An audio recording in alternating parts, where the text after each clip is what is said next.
आमरण उपोषण आज 5वा दिवस पूर्ण झालेला आहे आणि 6व्या दिवसाची सुरुवात झालेली आहे.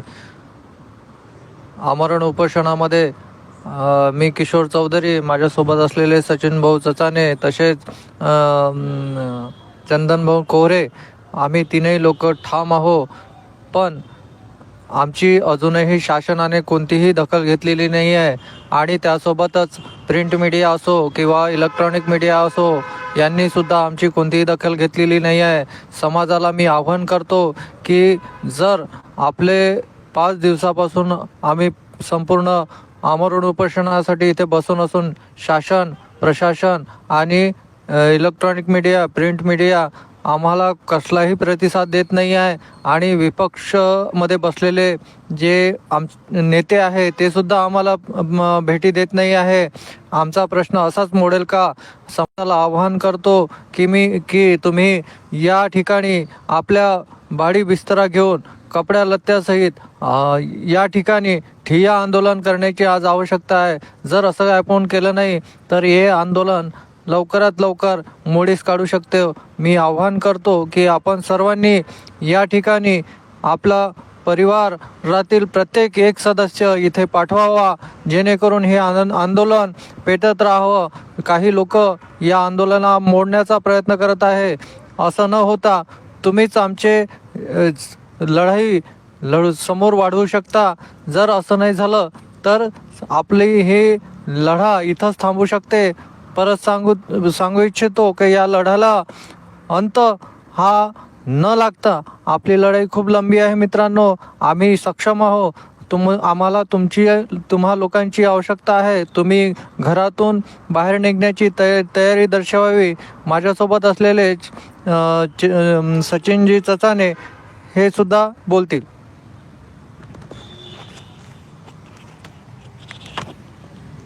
मित्रांनो, आज 5वा दिवस झाला उपोषणाचा पूर्ण आणि 6वा दिवस सुद्धा लागला. आव्हान करायचं आता किशोर भाऊनी सांगितलेलंच आहे. आव्हान असं का इथं खूप मोठं षडयंत्र होत आहे. राजकीय दबाव एवढा आहे का प्रिंट मीडिया आणि व्हिडिओ न्यूज चॅनलच्या माध्यमातून कुठलीही न्यूज इथे लागत नाही आहे आणि समाजाचा पाहिजे तसा प्रतिसादही भेटत नाही आहे. आम्ही तर आमच्या आमरण उपोषणावर ठामच आहोत, परंतु तुमचाही साथ आवश्यक आहे. आणि आपल्या समाजातील काही लोक काही षडयंत्र करण्याच्या प्रयत्नात आहे. ते षडयंत्र आपण ओळखून घेतला पाहिजे.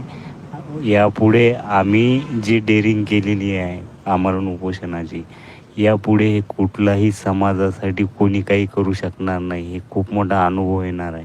त्याच्यामुळे समाज बांधवांना आपल्याला विनंती आहे का जेवढा होते तेवढा आपण भरभरून प्रतिसाद द्यावा. हे आंदोलन जर थांबलं तर भविष्यात या समाजाला कुठलंही आंदोलन कोणी करण्यास तयार राहणार नाही.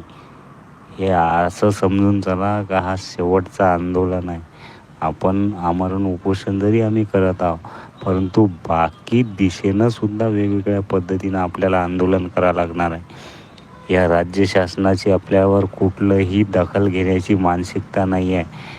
तर त्या मुख्यमंत्र्याचे, या राज्य शासनाचे प्रतिकात्मक पुतळे दहन करण्याचा कार्यक्रम आपण आखावा. आपण जर नागपूर येऊ शकत नाही तर आपल्या गावागावामध्ये याचे प्रतिकात्मक पुतळे बनवून फुका, त्याचा व्हिडिओ बनवा आणि ते व्हिडिओ व्हायरल करा. जेणेकरून या माध्यमातून विदर्भातून कानाकोपऱ्यातून जर गोंडगवारी समाजाने हे जर पुढाकार घेतला पुतळे फुकण्याचा या राज्य शासनाचे, तर भरपूर मोठा इफेक्ट पडू शकतं. आता कसं आम्ही तर आमच्या परीनं लढतच आहोत, परंतु काही जबाबदारी तुमचीही आहे. आम्ही एका बाजूने आम्ही तर लढत आहोत, परंतु तुमचंही काही कर्तव्य आहे. ते कर्तव्य तुम्हाला पार कशा पद्धतीनं पाडायचं हे मी सांगितलेलं आहे. आपल्या गावागावामध्ये पुतळे दहन करा, त्याचा व्हिडिओ काढा आणि तो व्हिडिओ व्हायरल करा. एवढेच बोलतो आणि चंदन भाऊ बोलतोय.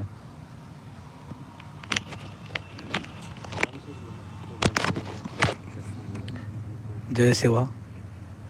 आताच आमचे सहकारी मित्र किशोरभाऊ चौधरी आणि सचिनभाऊ सचाने यांनी आपल्याला आवाहन केलेले आहे की प्रशासन आपल्याकडे कोणत्याच प्रकारचं दखल घेत नाही आहे. खरंच मित्रांनो, आपल्या समाजातील जे नेते आहेत हे विकल्या गेलेले आहेत. कारण असं आहे की आता जो आंदोलन सुरू आहे, या आंदोलनाला कुठेतरी बालगोट लागून हे आंदोलन मोडीस काढण्यात प्रयत्न चालू आहे.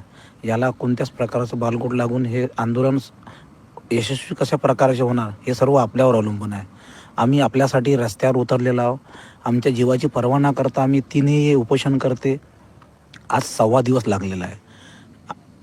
त्यासाठी आम्ही उपोषणाला बसलेलो. कुठंतरी आपली येणारी जी पिढी आहे, आपले जे समजो येणारी पिढी भविष्य पाहण्यासाठी त्यांना कुठंतरी आपले 30 वर्ष असेच वाया गेले.